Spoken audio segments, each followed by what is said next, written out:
जों हाबाफारिखौ जागायनाय आखायाव लाबाय बयबो मिथिखानाय जानांगौ जे फैबाय थानाय समाव सिसिटिभि होननाय मोनफ्रोमबोथा एसपि हारिजों दाजानाय सिसिटिभि होननाय गौथुमा दिनै गोबांबार हाबाफारिनि गेजेरजों बे माखासे जौगाखानाय जि सयता जाथि बे जाथिखौ जौगानाय जानाय बिनि फारसे हेंथा होगासिनो दङ बे बावैसो सिगाङाव डिसि अफिसाव बिनि फारसे धरना लानाय जादोंमोन आरो बावैसो सिगाङावहाय जोङो दिल्लीयावहाय थांनानै धरना हैदों बेबायदिनो जे माखासे बेबायदि जौगाखानाय बे भारत सरकारनि बिजेपि राजखान्थिया गावबा गावनि जे जोंनि थाखानाय एसटिफोरखौ गादबनाय नासयनाय निसरतन्त्र भाबै जोंखौ धंस खालामनो नाजानाय बे बिलखौ जों मालाबाबो गनायथि होआ आरो बिनि थाखाय जों अराय सम नांनानै थागोन दा बेखिनि बाथ्राखौ आं बुंबाय गोलाव सम बुंलिया नाथाय मोनसे हाबाफारिनि फारसे नोंथांमोननो फोसावना दोनदों फैगौ 2 फेब्रुवारियाव गुवाहाटीनि सनापुर गेलेग्रा फोथाराव गासै ट्राइबेलफोरनि मोनसे सुबुं थुबुरमा हाबाफारि दङ बेनिखायनो बे हाबाफारिनि गेजेरजोंबो जों आसाम सरकार आरो भारत सरकारनो मोनसे मेसेज होनो नागिरदों जे नोंथांमोना बे जौगाखानाय संगठन मोनसे हुमखि होनो नागिरदों जे फैबाय थानाय जि सयता जातिखौ जेब्ला बिथांमोना एसटि होयो बिनि थाखाय जोङो मेसिन थाया जों मालाबा बेनिफ्राय गिख्रंथावसिन जों हाबाफारि लागोन बे मोनसे मेसेज जों बिनि गेजेरजों बेखौ फोरमायबाय रोजा रोजा नोंथांमोन जोङो गावबा गावनि जि आब्रुथि बेखौ लालायनानै बिनि जि बन्दार रेलि हाबाफारि बे हाबाफारिखौ जोङो आब्रुथियै जागायनांगोन बयबो गावबा गावनि जि बन्दार बेखौ नोजोर होनानै जेन थाबायलाङो आरो आब्रुथियै दिनैनि जि हाबाफारि बे हाबाफारिखौ फोजोबो बयनिसिमबो बेखिनिखौ खावलायनानै दिनैनि जि हाबाफारि बेखौ आङो जागायनायनि सिगां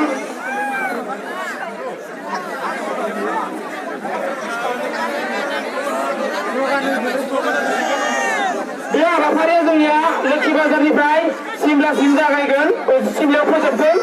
लोक्षि बाजाराव जागायनानै बेनिखायनो बयखौबो बे हाबाफारियाव आब्रुथियै बाहागो लानो थाखाय आं खावलायबाय जे जेबो जोंहा जेबो उसुबिदा सोमजिया दा बे हाबाफारिखौ जागायनो थाखाय लोगोसेनो बाहागो लानो हानाय गुबुन गुबुन गौथुमनि दैदेनगिरि बिथांमोनखौ सिगाङावहाय आगान सुरनो थाखाय आङो खावलायनाय जाबाय गोजोन्थों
मोननै लाइन बानाय गोलाव जा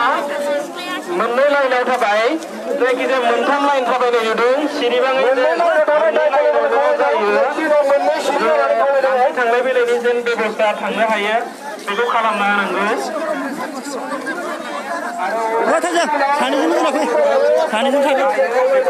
फोरमायखाबाय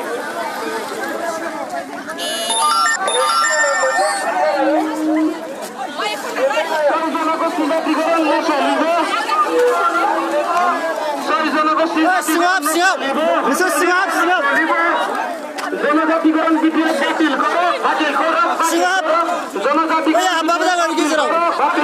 বাতিল করো জনজাতিকরণ বিল বাতিল করিবে লাগিব জনজাতি ধ্বংস কার্য বন্ধ জনজাতি ধ্বংস কার্য বন্ধ করো সিসি জিন্দাবাদ জিন্দাবাদ